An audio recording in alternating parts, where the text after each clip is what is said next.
Good morning, everybody. My name is Jürgen Schäfer, and I'm very pleased to introduce the first keynote speaker to you, Friedrich W from Kassel in Germany. That's the town where currently the Documenta exhibition takes place.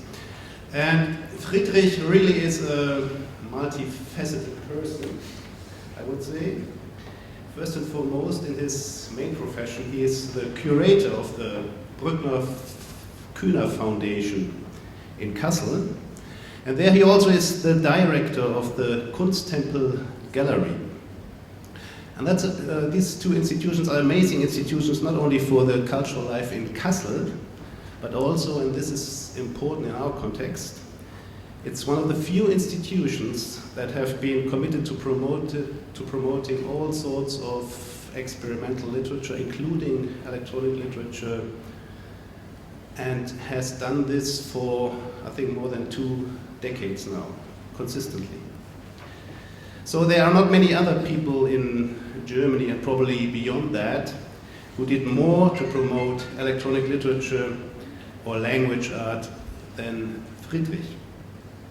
For example, he was the organizer of the first ever digital poetry event in Germany in 1992, so 25 years ago, when he organized the exhibition Digitale Poesie, Digital Poetry, in the East German town of Annaberg-Buchholz, followed by a series of important exhibitions, festivals, conferences under the label Poesis, with a 0 and a 1 in the title, which took place not only in Kassel, but also in Erfurt, in Berlin.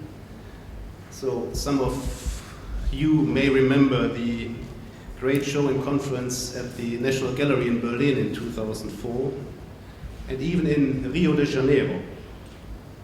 His work as a curator, of course, and this is the other facet of Friedrich, has always benefited from the fact that he also is a very inspiring literary scholar and critic. His PhD in 1998 was about the interrelations between media and subjectivity in the works of experimental writers like Oskar Pastio or Oswald Wiener, but also already then about the early works of the likes of Joel Cayley, Schwing Rosenberg, and others. Since then, Friedrich has published many, many important papers and articles in and about our field of electronic literature. I'd just like to mention as an example his latest book under the title Poesis, Rückblick auf die digitale Poesie, which is sort of a resume of his previous work.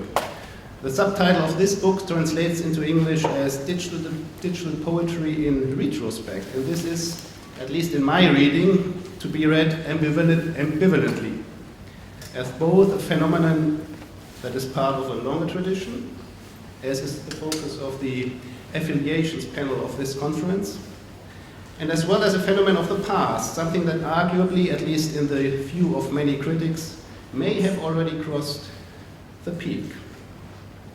So today, Friedrich W is giving us a keynote presentation under the title Electronic Literature as a Paratextual Construction, in which he will discuss the influence of paratextual framing on the emergence, formation, and development of electronic literature. So, Friedrich.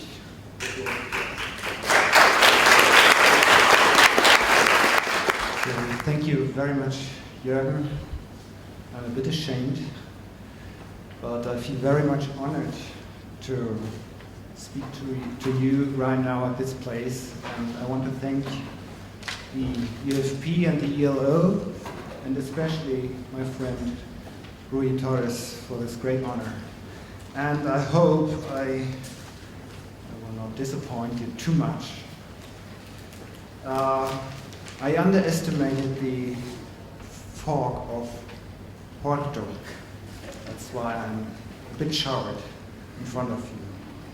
But I want to talk about electronic literature as paratextual construction. Can you hear me correctly? Okay. Louder. Louder. So I try to bite into the mic. This is the first chapter. And if the text without its paratext is sometimes like an elephant without a mahout, a power disabled. The paratext without its text is a mahout without an elephant, a silly show. Well, one might not necessarily regard an elephant wandering free as a power disabled, but a paratext without its text does, at first glance, appear to be a silly thing. At times, paratexts seem to live a life of their own. They take on their own dimensions and turn things upside down. Artistic texts become an accessory to the paratexts and institutional framing.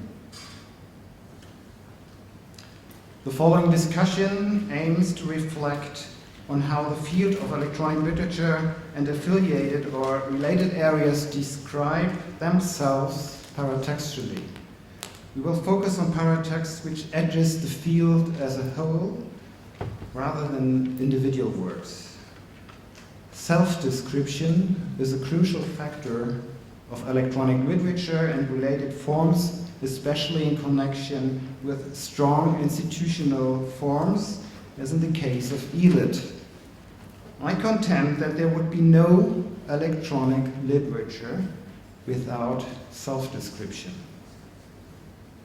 It is interesting to look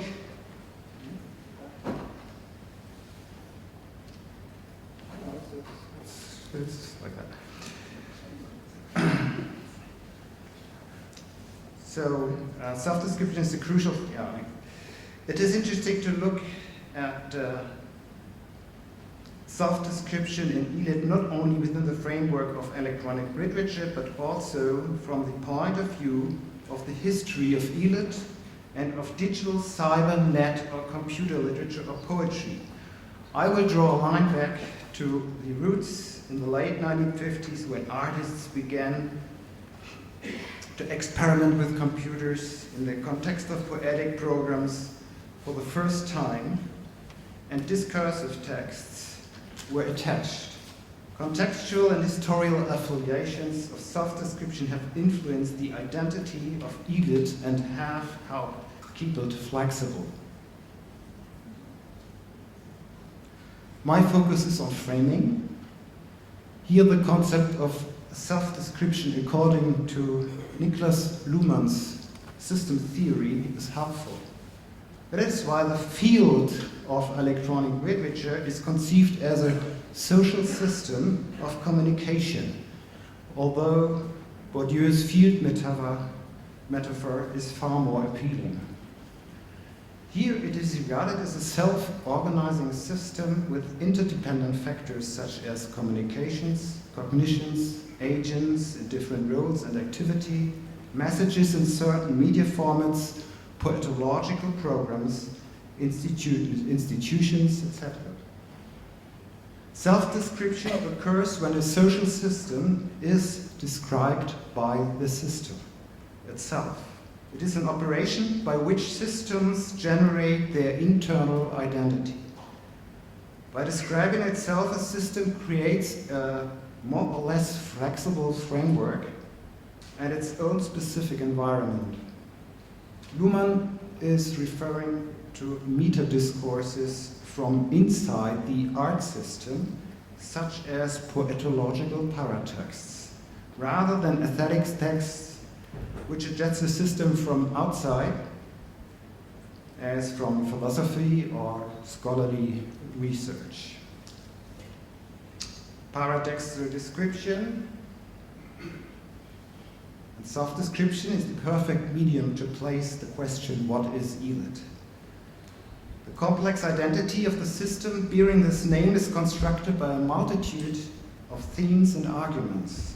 We are all familiar with the interest in reflection and theory with the frame of ELIT, a characteristic shared with related forms of advanced language art. In its framing function, self-description is much more effective where it is related to certain formats of social and symbolic institutionalization, and where relatively stable types and commitments of activity and communications are established. This is referring to internet platforms, databases, archives, collections, anthologies, exhibitions, festivals, congresses, or any of these aspects integrated into an institution with a strong academic character, such as the Electronic Literature Organization. These aspects also present themselves as systemic self-description, as compact forms which integrate discursive or paratextual forms. We are in fact dealing with multi-framing here, as more complex structures such as literature, art, and science as a whole are also embraced. This can cause feedback and irritation, but should not be seen as a disadvantage. In order to reap the benefits of adaptation and modulation, complex forms of communication require not only institutionalization, but also a high degree of instability and change. How much room is there for destabilization within the stabilizing organization of electronic literature? Implicit and explicit affiliations of self-description may help to produce flexibility. They are as manifold as the agents and the ways of thinking and working in the interdisciplinary system of ELIT. To pursue this perspective, I will focus on some of the mentioned compact forms, namely on archives and collections with their inscribed paratexts.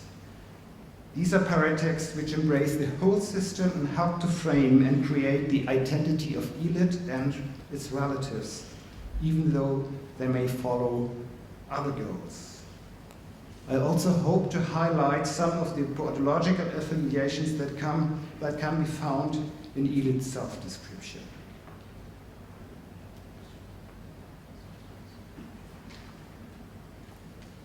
Since the historical avant-garde's manifestos have been a pointed form of the paratextual self-description of art, in his manifesto for the Cell project, Joe Tabby explicitly reflects and confirms the institutionalizing function of this meta-archive and the related discursive and curatorial practice. He also presents catchwords which imply two different concepts of modern literature. The first catchword is ulipo. It illustrates the argument that taxonomies should be conceived like constraints which drive literary production and its terms of understanding. This relates to a program and its terms to a program of advanced literature which appeared in the 1960s. The other catchword leads back to the beginnings of modern literature, mentioning Goethe's concept of Weltliteratur. Joe argues that Cell and the field of electronic literature will realize in an act the ideal of digital world literature. In self-description, such paratextual catchwords function like markers or signals and economically evoke more complex contexts. Paratextual and poetological signals can also be found within poex.net, the impressive digital archive of Portuguese experimental literature which Rui Torres and his colleagues have been providing and developing, and which is also part of Cell. This archive serves the exploration and distribution of po.x. It has all experimental literature and poetry from Portugal since the early 1960s. Thus, it not only concentrates on born digital forms, but also includes them in a larger complex of experimental language art. Alongside creative works, poex.net has collected a huge metatextual corpus documenting self-description, and at the same time, new self-descriptions are created by and in the archive. For instance, right at the top of the poex.net start page, we are welcomed by poetological signals and a very compact genealogy. This genealogy takes us from the journal Poesia Experimentale in the early 1960s via the po.x project from 1980 to the current digital archive. The terms poesia and experimental are dominantly present. They have been used for the project names and are, especially in combination, already referring to certain poetological patterns. The same is true for the lists of categorization, such as the following under the rubric generos,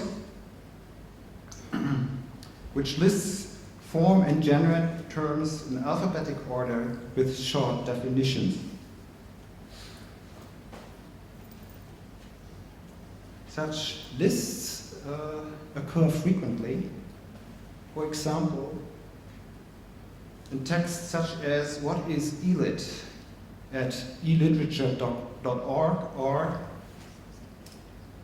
what is e-poetry at ilovepoetry.com, as well as in collections of the last 5 decades.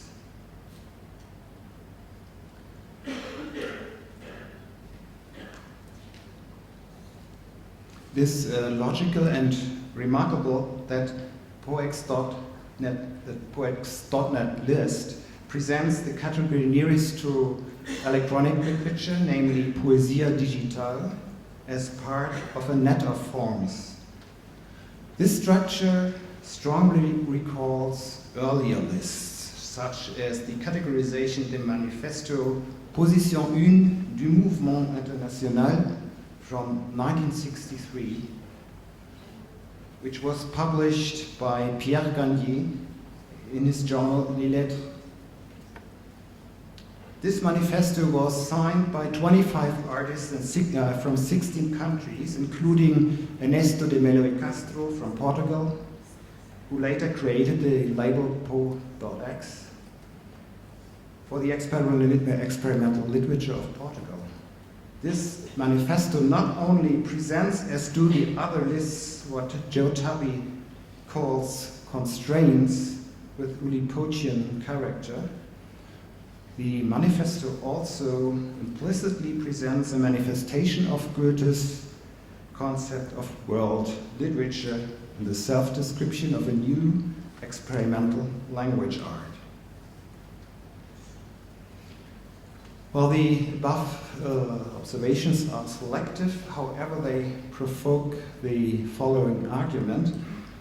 The self-description in the system of electronic literature is coined to a great extent by conceptual and discursive patterns which were already formed around 1960 and which have had a strong influence and have been developed since then.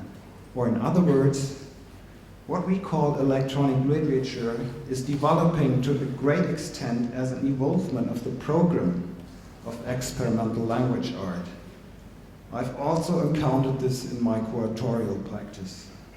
We are dealing with a compact affiliation which integrates a variety of further affiliations as the list of forms clearly demonstrate.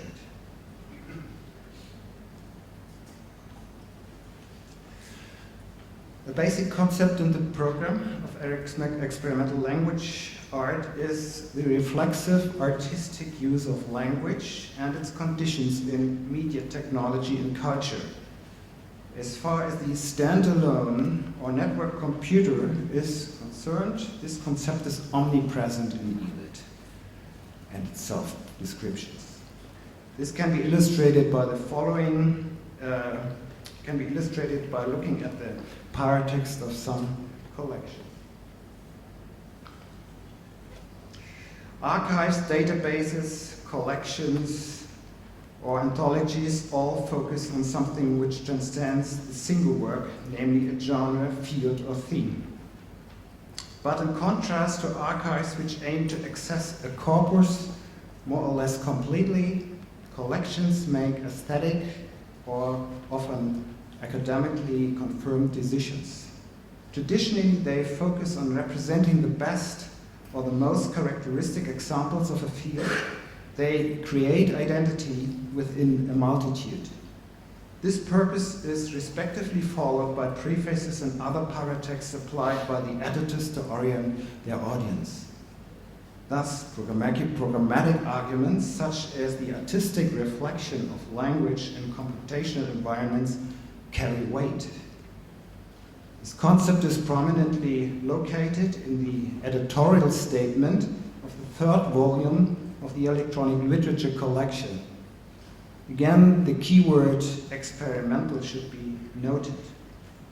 Explore the affordances and constraints of computational processes, multimodal interfaces, network access, global positioning, or augmented reality. The form and content of literature are continually expanding through those experimental practices of digital-born writing and electronic literature. We can trace this concept back to the 1960s, linked to different pedagogical aspects in prefaces and anthologies and catalogs, the synopsis of some more examples. In the catalog preface of the 2nd International Poesis Exhibition in year 2000, the concept is related to, quote, the tradition of experimental and intermediate poetry of the 20th century, unquote. While in 1996, it is also largely connected to the value of innovation in the title and preface of Eduardo Katz's anthology, New Media Poetry, Innovation and New Technology. Similarly, the French group L'Air, which includes the term innovation in its name, announces new possibilities of writing and reading in the first edition of the journal L'Air in 1989. In 1984, the same is told in the preface of the Discourse anthology edited by the French group Alamo, where some members link with their names directly to Oulipo. In 1973, Richard Bailey's anthology preface highlights aleatoric aspects according to his time and assigns some of the collected works to concrete poetry, sound poetry, or imagistic poetry. Last but not least, Jasiah Reichertz, who on Max Spencer's recommendation in 1965 started curating the international exhibition Cybernetic Serendipity, the Computer and the Arts, with a section of computer poems and texts, emphasizes in her catalog from 1968 new possibilities for the computer in new fields of art.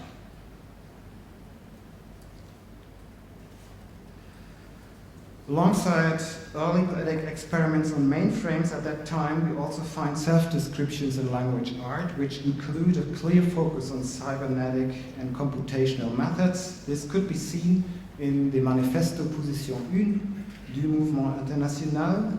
And in the same year, in 1963, the Oulipo Manifesto, Le Lipo, by François Le Lyonnais, demanded work with programming languages to be Oulipochian methods. In 1964, Max Spencer and Reinhard Dö wrote in the Manifesto zur Lage that experimental poetry tended towards artificial poetry, especially as stochastic and cybernetic poetry. And these keywords stand for concepts which Benze had developed in his text theory.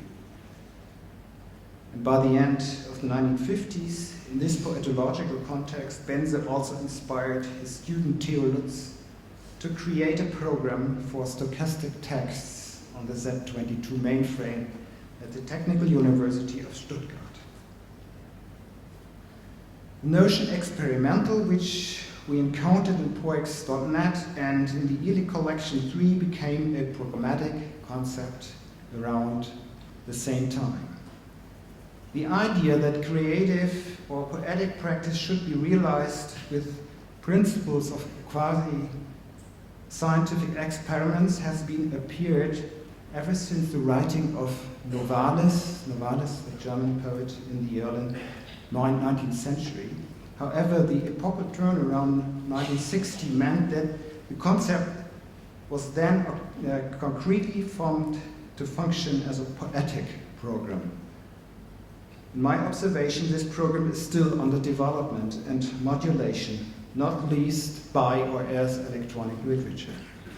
Synoptically, this program can be outlined as follows.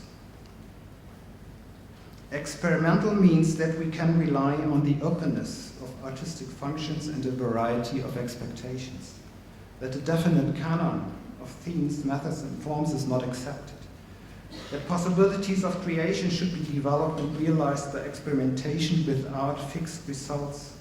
We can count on epistemological interests which may flirt with science, but would act with other suppositions and quite different ways. The main issue is the reflection of language itself, its inner world, materiality, textuality, the medial conditions, its cognitive and communicative pragmatics, the constitution of meaning and understanding, etc., and the constantly changing circumstances motivated by new technologies are of crucial interest. In this context, the attribute new is understood as experimental openness and flexibility, as exploration of what is not or no longer conscious, change from works to processes, extension of potential spaces for perception, thought, action, the productive sensitivity for cultural, social, political, or artistic developments.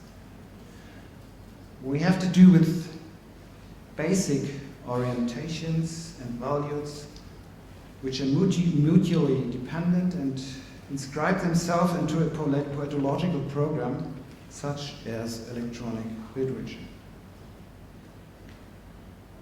You may ask how explicitly this inscription is being realized, and this leads to a last immersion.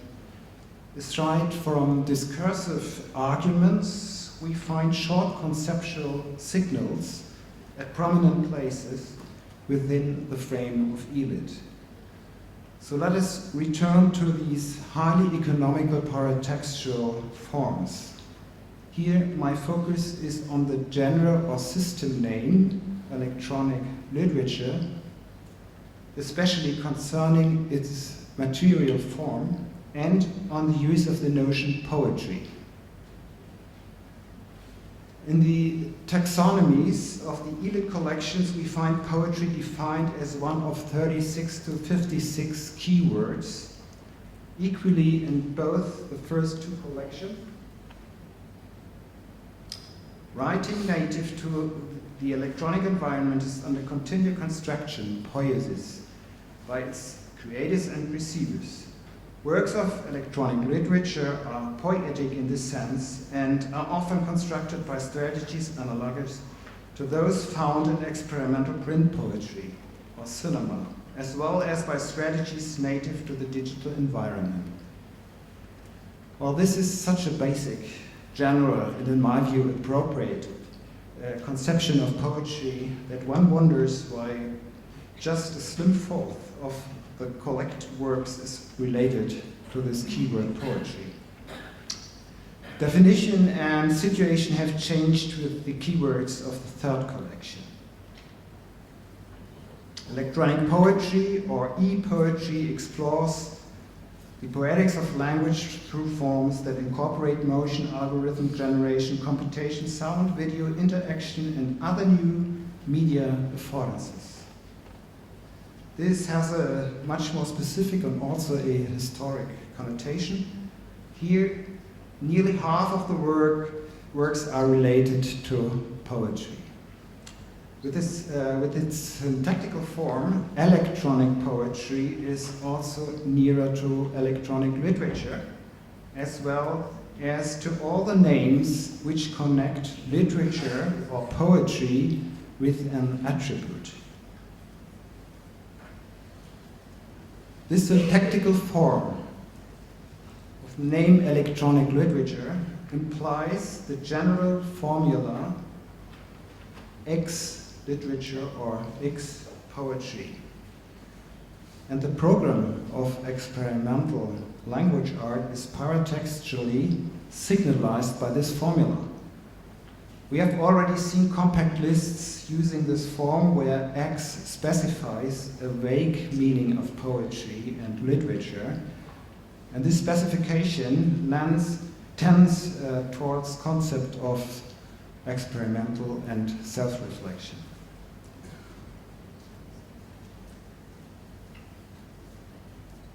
Electronic corresponds to reflexivity of media technology, such as typewriter, radio, TV, video, intermedia, holo computer, etc., poetry or literature.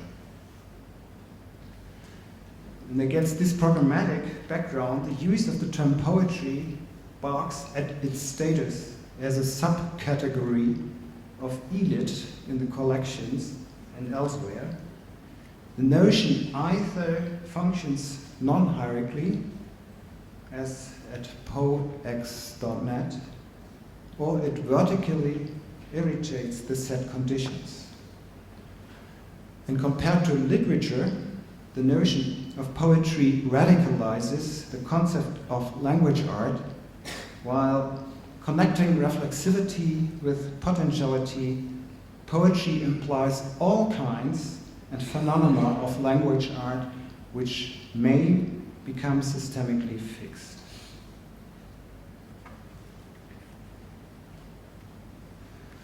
Now, how can we assess the relation between elephant and Mahut in what is called electronic literature? Institutionalization, such as organization, archives, databases, representative collections, congresses, research and teaching programs, accompanied by a huge program, a huge corpus of metatexts, and the hope for world literature rank tends more to systemic stability and fixity. Thus we may ask, with Jeanette, whether this accessory might turn itself into an impediment, from then on playing its own game to the detriment of its text's game, or the game of artistic processes, respectively.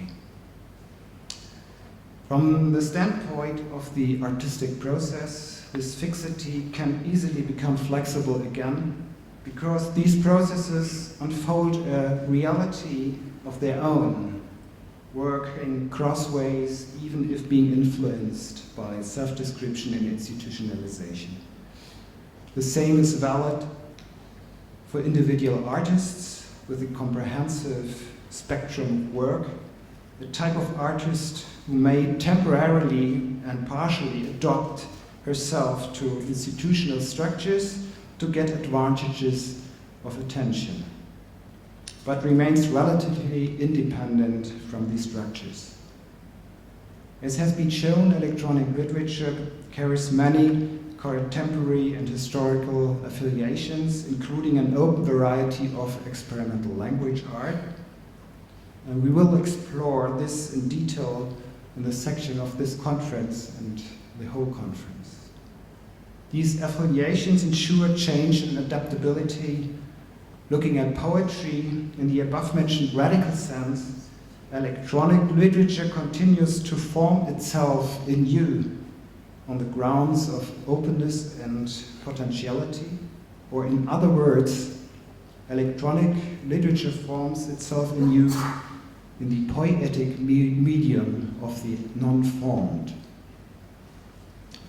As said before, self-description generates textual multiframing and is able to stay flexible by recursion.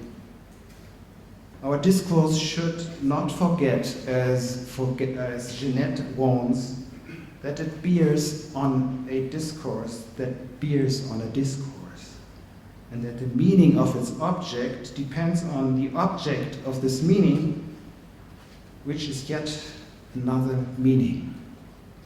A threshold exists to be crossed. Thank you.